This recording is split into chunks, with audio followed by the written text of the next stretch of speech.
सो hey everyone, कैसे हो आप लोग। आपका स्वागत है इस लेक्चर नंबर 1 में, जिसमें कि हम बात करने वाले हैं बेसिक प्रिंसिपल्स ऑफ डिजाइनिंग के बारे में। जिसमें कि हम बेसिक प्रिंसिपल सीखेंगे कि एक डिज़ाइन को क्रिएट करने के लिए क्या छोटी छोटी बातें होती हैं, जो छोटी छोटी मिस्टेक्स होती हैं जो हमें अवॉइड करनी चाहिए एक बेटर डिज़ाइन को क्रिएट करने के लिए। तो इसमें मैं अपना एक्सपीरियंस बताने वाला हूँ। मैंने कुछ 10-15 पॉइंट्स छांट के रखे हुए हैं आप लोगों के लिए, जिससे कि आप अपना टाइम बचा पाओ और मेरा एक्सपीरियंस ले पाओ। And back in the mind, आपके डिज़ाइन क्रिएट करते समय बैक इन द माइंड आपको ये सारे के सारे पॉइंट्स रिमेंबर रखने हैं, जिससे कि आप एक अच्छा एंड प्रोफेशनल डिज़ाइन क्रिएट कर पाओ। तो लेक्चर को स्टार्ट करते हैं। सबसे पहले keep it simple, because of कोई भी डिज़ाइन है वो जितना ज़्यादा सिंपल होगा वो उतना ज़्यादा लोग पढ़ पाएंगे, और जितना ज़्यादा लोग पढ़ पाएंगे उतना ज़्यादा मेमोरेबल रहेगा, एंड उतना ही जल्दी लोग आपकी डिज़ाइन को अंडरस्टैंड कर पाएंगे। एंड सिंपल सी बात है, जो दिखता है वही बिकता है, राइट। तो अगर आप कोई चीज़ दिखा रहे हो, एंड अटेंशन स्पैम इस ज़माने में बहुत कम हो गया, आप जानते होंगे जब से टिकटॉक आया है, तो 3 से 4 सेकंड में लोग अपना जो अटेंशन स्पैन है वो लूज कर देते हैं। तो आपको एक ऐसा डिज़ाइन बनाना है जो ज़्यादा कॉम्प्लेक्स ना हो, सो डैट कि लोगों को वो जल्दी समझ में आ जाए। अदरवाइज आपका जो डिज़ाइन है वो इंगेजेबल नहीं होगा, इंगेजमेंट नहीं आएगी उस पर। यह है आपका पहला पॉइंट जो आपको याद रखना है। And number 2 is use appropriate typography. Typography क्या होती है उसके लिए हम सेकंड लेक्चर में बात करने वाले हैं। टाइपोग्राफी का मतलब होता है जो फॉन्ट्स आप यूज़ कर रहे हो, राइट। बेसिकली जो आप फॉन्ट्स यूज़ कर रहे हो, जो टेक्स्ट होते हैं, उसको आप किस तरीके से यूज़ करोगे सो डैट कि आपका जो कंटेंट है वो अच्छा दिखे, उसको कहते हैं टाइपोग्राफी। तो उसके बारे में हम सेकंड लेक्चर में बात करने वाले हैं, तो इस पर ज़्यादा टाइम नहीं लगाते हम। And choose appropriate colours. तो कलर्स का क्या रोल होता है उसको हम थर्ड लेक्चर में कवर करने वाले हैं। तो use appropriate images and graphics, इसका क्या मतलब है। तो जो 4th पॉइंट है इसको आपको अच्छे से समझ लेना है कि एप्रोप्रिएट इमेजेस और ग्राफिक्स का यूज करने का कहने का मतलब मेरा ये है कि अगर आप कोई प्रमोशनल पोस्ट क्रिएट कर रहे हो, राइट, या फिर कोई अचीवमेंट पोस्ट क्रिएट कर रहे हो, तो आपको ऐसे ग्राफिक्स यूज करने हैं, ऐसे इमोजीज यूज करने हैं जो कि एक्साइटमेंट को शो कर रहे हो, राइट। अगर अचीवमेंट है तो आप एक ट्रॉफी का एलिमेंट या ग्राफिक लगा सकते हो, एक पर्सन को ले सकते हो फोटोज के रूप में जिसमें कि उसने ट्रॉफी पकड़ रखा हो, समझ रहे हो। तो इसे कहेंगे अचीवमेंट पोस्ट। तो आपको उस तरीके के रिलेटेबल ग्राफिक्स इमेजेस को यूज करने अपने डिजाइन में। क्या आप शो करना चाहते हो एज एन कंज्यूमर को, जो ऑडियंस है उसको आप क्या शो करना चाहते हो as an photos and elements के रूप में, आप वहां पर उसको दिखाओ। समझ पा रहे हो इस चीज को। तो आपको एक एप्रोप्रिएट इमेज और डिजाइन को हमेशा यूज करना है सो डैट कि आपका जो डिजाइन है वो ज्यादा अट्रैक्टिव लगे। Number 5th point is consider the context. Means कहने का क्या मतलब है, लेट सपोज आप इंस्टाग्राम पोस्ट डिजाइन कर रहे हो, तो आपको बैक इन द माइंड ये कंटेक्स्ट रखना है कि हाँ ये इंस्टाग्राम पोस्ट है, तो उसका रिजोल्यूशन क्या होना चाहिए, इसका साइज क्या होना चाहिए, राइट। तो अगर आप एक रील बना रहे हो तो अगर आप 4K में उसको रिकॉर्ड करोगे तो it will be difficult in uploading, because of वो 1080p ही लेता है। तो फॉर एग्जाम्पल मैं ये बता रहा था कि अगर आप जैसे इंस्टाग्राम पोस्ट बना रहे हो तो उसका रेशियो होता है 1:1, मीन्स स्क्वायर साइज की आपकी पोस्ट बनती है। अगर आप इंस्टाग्राम स्टोरीज क्रिएट कर रहे हो, फेसबुक एड कॉपीज क्रिएट कर रहे हो, तो उसका साइज कुछ और होता है। यूट्यूब थंबनेल्स बना रहे हो तो उसका साइज कुछ और होता है। रील कवर्स का साइज कुछ और होता है। तो सबके जो साइजेस होते हैं, रिजोल्यूशंस होते हैं, वो अलग अलग होते हैं। तो आपको कोई भी डिजाइन क्रिएट करने से पहले उसका साइज जरूर देख लेना है, ताकि आप जब अपलोड करो तो उसमें दिक्कतें ना आए।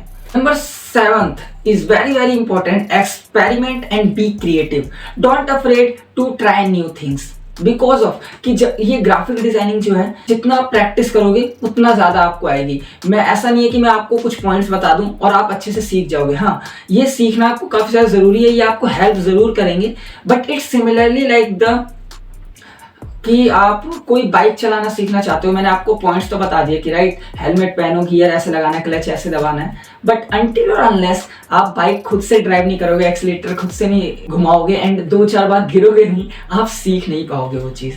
तो यू नीड टू अंडरस्टैंड कि आपको एक्सपेरिमेंट करते रहना होगा, राइट। जब तक आप न्यू चीज़ें ट्राई नहीं करोगे, जब तक आप इसमें मास्टरी हासिल नहीं कर सकते। तो आपको हमेशा नए नए डिज़ाइंस क्रिएट करने हैं, नए नए लेआउट्स बनाने, नए नए टेम्पलेट्स बनाने हैं, राइट। कलर्स का, टाइपोग्राफी का एंड इमेजेस का अलग अलग तरीके से अपने क्रिएटिविटी के हिसाब से यूजेस करते रहना है। Don't afraid to try new things, it is a brahmastra and mool mantra to grow in any field. To grow in any field you have to try new things, because of जो चीज़ें आप औरों से सीखते हो वो तो सही है, बट एक लेवल के बाद आपको अगर ग्रो करना है, राइट, एक अलग लेवल पर जाना है, तो आपको खुद से ट्राई जरूर करना है किसी भी फील्ड में ग्रो करने के लिए, राइट। ये सिर्फ ग्राफिक डिजाइनिंग का रूल नहीं है।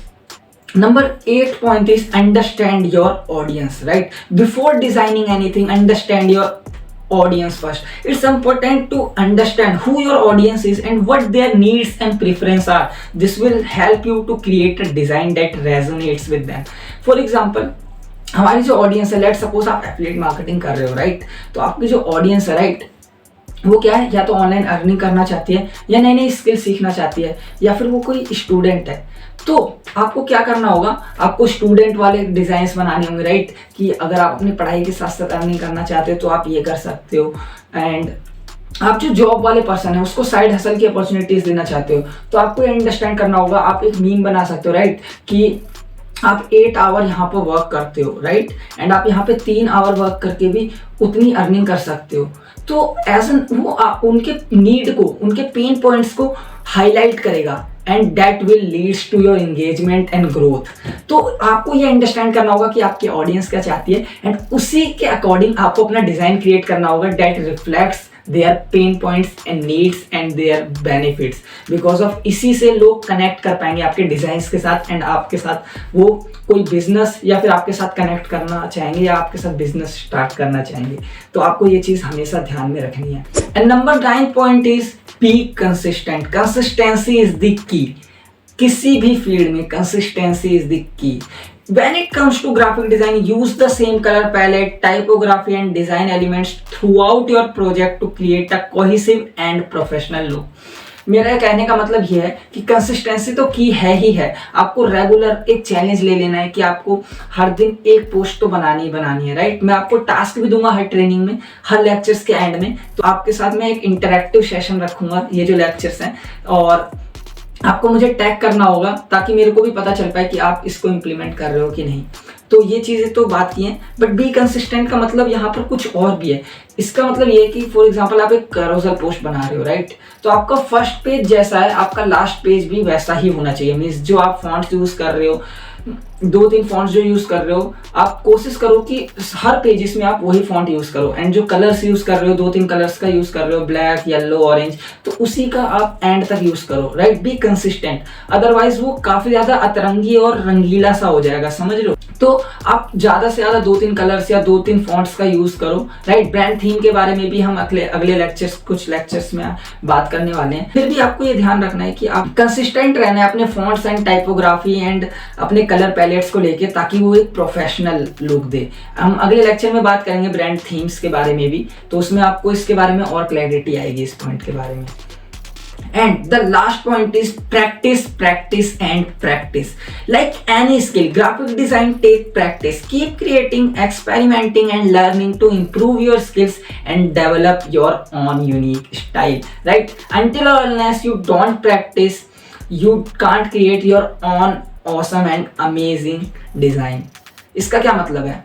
जब तक आप क्रिएट नहीं करोगे, प्रैक्टिस नहीं करोगे, आपका कुछ अलग नया एंड बेहतर डिज़ाइन क्रिएट नहीं हो पाएगा, राइट। आप कोई स्किल्स की बात करो ना करो, मैं ग्राफिक डिज़ाइनिंग की बात करूं, तो अगर आप इसमें प्रैक्टिस नहीं करोगे तो कुछ नई चीज़ नहीं आ पाएंगी, राइट। डिज़ाइन, जो ग्राफिक डिज़ाइनिंग है ये क्रिएटिव चीज़ है, राइट। इसमें आप जितना ट्राई करते हो उतना ज़्यादा आप निखर के चीज़ बना पाओगे।